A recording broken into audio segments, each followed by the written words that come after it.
इस कार्यक्रम के प्रायोजक हैं छयांग हेल्थकेयर इंडिया प्राइवेट लिमिटेड।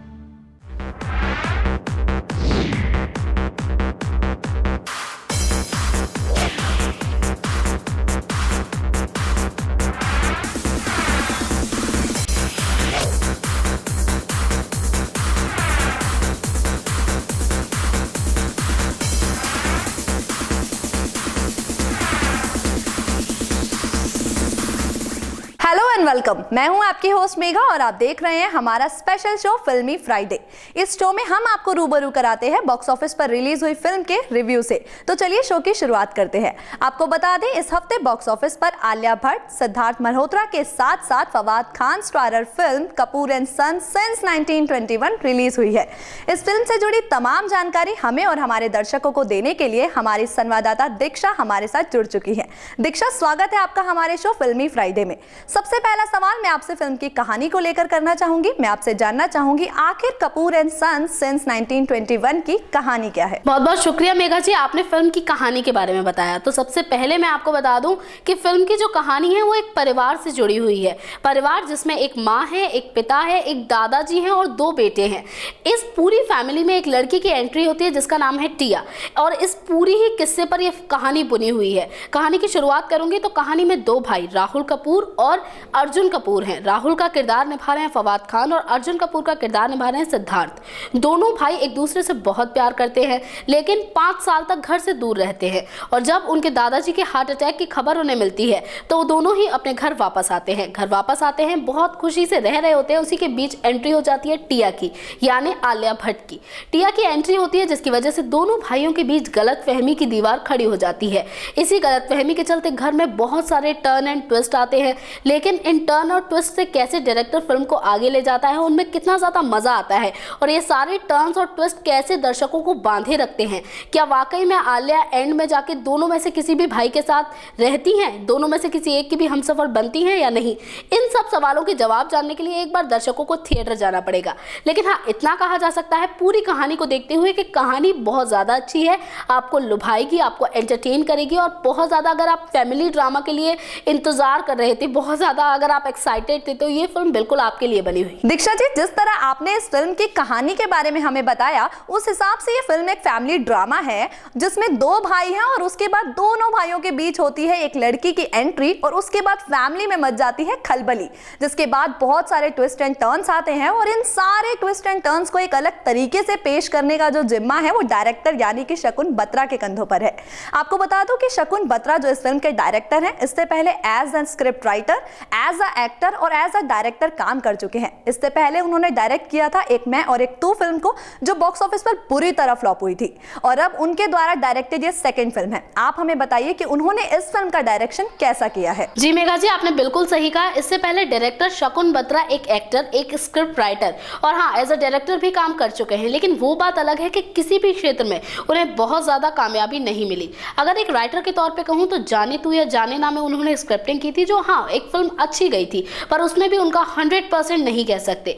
जहां तक बात रही डायरेक्शन की, तो उन्होंने जिस मूवी का डायरेक्शन किया था एक मैं और एक तू, वो फिल्म भी डायरेक्शन के लिहाज से बहुत ज्यादा हिट नहीं थी और वैसे भी ओवरऑल फिल्म बॉक्स ऑफिस पर फ्लॉप ही साबित हुई थी। तो इसलिए ये जो फिल्म है कपूर एंड सन्स, वो शकुन बत्रा के लिए एक बहुत बड़ी चुनौती थी, या ये भी कह सकती हूँ कि इस फिल्म के जरिए वो खुद को साबित कर सकते थे, या इस फिल्म के जरिए उनके पास एक अच्छा मौका था खुद को साबित करने का, और कुछ हद तक उन्होंने इस मौके का फायदा भी उठाया है। फिल्म आप देखेंगे तो डायरेक्शन के लिहाज से बहुत अच्छी है। हाँ, सेकंड हाफ में जाकर थोड़ा थोड़ा लूज है और कभी फर्स्ट हाफ भी आपको थोड़ा थोड़ा लूज करेगा, लेकिन फिर भी फिल्म ओवरऑल डायरेक्शन के लिहाज से अच्छी है। स्क्रिप्टिंग की बात करूंगी, स्क्रिप्टिंग में बहुत काम किया गया है। फिल्म में जितने भी डायलॉग्स हैं बहुत ज़्यादा अच्छे हैं। खास करके बात करूंगी दादाजी की, जिनका रोल ऋषि कपूर ने अदा किया है। उनके जितने भी डायलॉग्स हैं, सभी डायलॉग्स बहुत ज़्यादा अच्छे हैं और कॉमेडी तो उनमें कूट कूट कर भरी है। फर्स्ट हाफ में आप उनके जितने डायलॉग सुनेंगे सभी बेमिसाल हैं और उनका जो कैरेक्टर है वो बहुत ज़्यादा कूल डूड टाइप से, हालांकि हैं दादाजी लेकिन फिर भी एकदम बहुत ज़्यादा कूल दादाजी। अब हमेशा अपने बच्चों को सपोर्ट करने वाले, मम्मा पापा थोड़े लड़ाई झगड़े वाले हैं, लेकिन दादाजी ने फैमिली को बहुत अच्छी तरह संभाल रखा है। और जो इस फिल्म की कहानी है वो कहीं ना कहीं दादाजी को लेकर बहुत ज़्यादा है, क्योंकि दादाजी ने कहा था कि जब भी मैं मरूंगा तो मैं चाहता हूँ कि मेरी पूरी फैमिली एक साथ हो, एक फ़ोटो क्लिक किया जाए और उस पर नीचे लिखा हो कपूर एंड सन्स सिंस 1921। तो ये एक बहुत खूबसूरत सा कॉन्सेप्ट था। कभी कभी कहते हैं ना, किसी फिल्म में एक छोटी सी चीज़ ऐसी होती है जो पूरी फिल्म को एक साथ बांधती है, और वही कुछ इस फिल्म के साथ भी है। एज अ डायरेक्टर शकुन बत्रा ने इस फिल्म के जितने भी एंगल हो सकते हैं उन्हें एक साथ लाने का जो काम किया है वो वाकई बहुत अच्छी तरह से किया है। साथ साथ उन्हें जो भी स्टोरी की डिमांड थी, बहुत मुश्किल होता है जब बहुत सारे कैरेक्टर होते हैं और उन्हें आपको एक साथ एक ट्यूनिंग के साथ और एक बहुत अच्छी स्टोरी को कन्वे करना होता है, क्योंकि ये ऐसा पहली बार नहीं हुआ है जब किसी पारिवारिक पृष्ठभूमि पे कोई फिल्म बनी हो। इससे पहले भी तमाम फिल्म बन चुकी हैं, चाहे आप बागबान की बात कर लीजिए और मूवीज़ की, लेकिन सभी फिल्मों के साथ एक चैलेंज होता है कि आप किस तरह से पेश करेंगे। हाल ही में आई थी प्रेम रतन धन पायो, सलमान की फिल्म थी इसलिए हिट हो गई, लेकिन एक जो कनेक्टिविटी होती है, बहुत सारी चीज़ें होती है, उस लिहाज से क्रिटिक्स के उस पर फिल्म ज़्यादा खरी नहीं उतर पाई। लेकिन ये जो फिल्म है वो कहीं ना कहीं बहुत अपनी तरफ से 100% देती नज़र आ रही है। कहानी को अच्छी तरह से पेश किया गया है, जितनी भी फिल्म की ज़रूरत थी, स्टोरी की ज़रूरत थी, वो सब डायरेक्टर ने अपनी तरफ से 100% दिया है। जी दीक्षा जी, जिस तरह आपने हमें और हमारे दर्शकों को इस फिल्म के डायरेक्शन के बारे में जानकारी दी, उसके बाद ये कहना बिल्कुल गलत नहीं होगा कि सेम थीम पर बनी हुई फिल्म को एक डिफरेंट एंगल देने में डायरेक्टर शकुन बत्रा काफी हद तक कामयाब हो गए हैं और उनके इस डायरेक्शन को लोग काफी पसंद भी कर रहे हैं। कहानी और डायरेक्शन से आगे बढ़ते हैं और बात करते हैं फिल्म में एक्टिंग की। इस फिल्म में लीड रोल में है सिद्धार्थ मल्होत्रा, आलिया भट्ट और फवाद खान। इसके साथ ही फिल्म में और भी कई सारे कैरेक्टर्स हैं। हम आपसे जानना चाहेंगे कि बाकी सारे कलाकारों ने और इन 3 लीड रोल्स ने अपने कैरेक्टर को कितना बखूबी निभाया है। मेघा जी, आपने अभिनय के बारे में पूछा, किरदारों के बारे में पूछा, कलाकारों के बारे में पूछा, तो सबसे पहले मैं आपको बता दूं, किसी भी फिल्म की जो जान होती है ना, वो वही फेस होता है जो उस फिल्म को इंट्रोड्यूस करता है। इस फिल्म को इंट्रोड्यूस कर रहे थे सिद्धार्थ मल्होत्रा, आलिया भट्ट और साथ साथ फवाद खान। तीनों ही अब एक जाने पहचाने नाम है। फवाद खान भी एक्टिंग के लिहाज से या एक्टिंग के क्षेत्र में जितने भी लोग अच्छे एक्टर्स को जानते हैं वो जानते हैं कि हाँ, फवाद खान एक अच्छे एक्टर हैं और इससे पहले बॉलीवुड में भी 1-2 फिल्म कर चुके हैं जिनमें काफ़ी अच्छा काम किया था। साथ साथ वो छोटे पर्दे पे भी अपने अभिनय का जौहर दिखा चुके हैं। और अब मैं आना चाहूँगी कुछ बड़े किरदारों पर, लाइक ऋषि कपूर।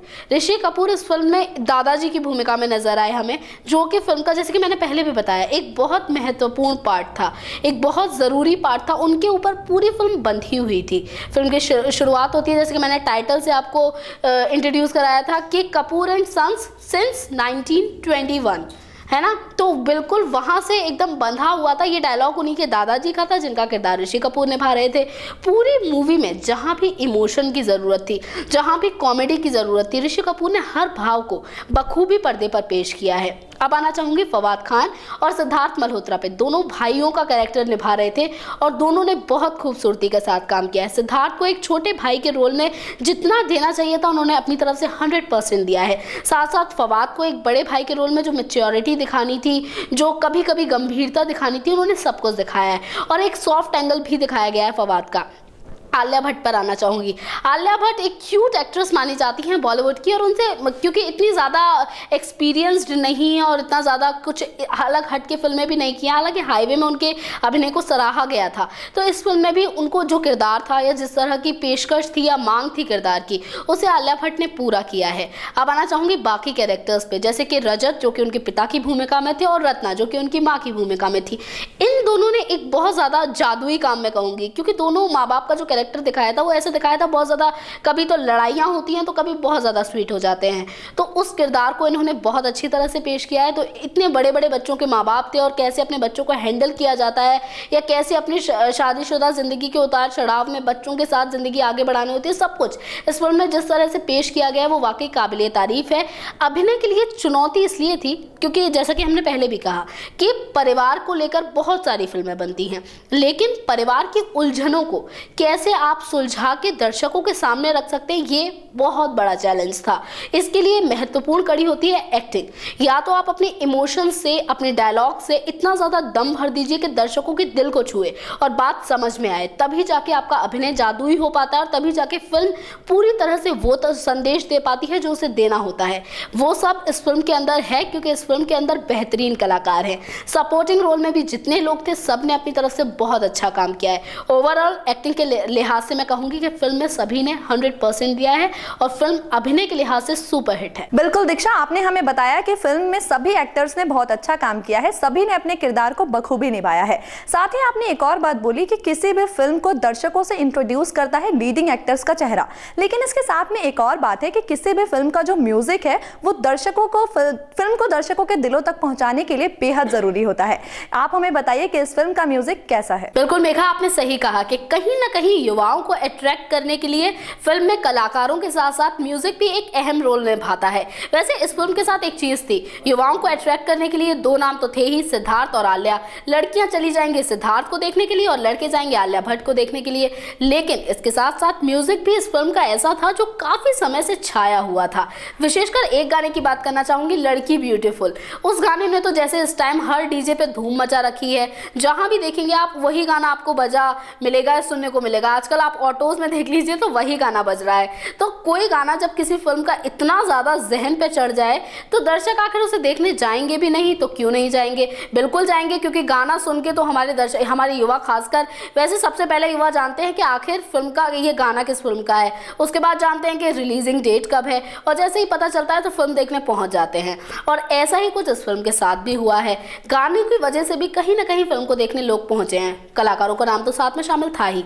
और एक और चीज़ कहना चाहूँगी कि फिल्म में जो एक कहते हैं ना कि बहुत ज़्यादा म्यूजिक वाले सॉन्ग्स होते हैं और एक होते हैं स्लो सॉन्ग्स, दोनों ही अलग अलग भूमिका निभाते हैं, लेकिन महत्वपूर्ण भूमिका निभाते हैं। इस फिल्म में जैसे मैंने ब्यूटीफुल वाला गाना कहा तो वो बहुत धूम धड़ाके वाला गाना है, उसने तो दर्शकों को अट्रैक्ट किया ही। साथ साथ कुछ सॉन्ग्स ऐसे भी हैं जो बहुत स्लो हैं और इमोशनल सॉन्ग है, लव सॉन्ग्स भी हैं। तो सभी ने कहीं ना कहीं दर्शकों की उम्मीदों को बहुत ज़्यादा जस्टिफाई किया और दर्शक सेटिस्फाई हैं गानों से। एक और चीज़ कहूँगी, बैकग्राउंड म्यूजिक। फैमिली ड्रामा था तो आप सोच सकते हैं कि ठना ठना वाली ट्यून्स तो होनी ज़रूरी थी, तो वो सब भरपूर हैं इस फिल्म में। एकदम फैमिली ड्रामा आपको लगेगा बैकग्राउंड म्यूजिक से। साथ साथ एक और चीज़, रेटिंग की बात करना चाहूँगी तो इस फिल्म को मैं 5 में से 3.5 रेट करना चाहूंगी, क्योंकि फिल्म वाकई में अच्छी है। जी दीक्षा जी, बहुत बहुत शुक्रिया आपका। आपने इस फिल्म की एक्टिंग, डायरेक्शन, म्यूजिक से जुड़ी तमाम जानकारियां हमें और हमारे दर्शकों को दे दी। इसके साथ ही बॉक्स ऑफिस पर मूवी रिलीज होते ही जो कंफ्यूजन दर्शकों के मन में आ जाता है कि वो मूवी देखने जाए या ना जाए, फिल्म अच्छी होगी या नहीं होगी, उनके टिकट के पैसे वसूल होंगे भी या नहीं होंगे, आपने काफी हद तक इस कंफ्यूजन को दूर कर दिया। इसके लिए बहुत बहुत धन्यवाद आपका। ये था हमारा आज का फिल्मी फ्राइडे। अगले हफ्ते फिर हाजिर होंगे बॉक्स ऑफिस पर रिलीज हुई फिल्म का रिव्यू लेकर। Till then, good bye. इस कार्यक्रम के प्रायोजक है Shreyank Healthcare India private limited.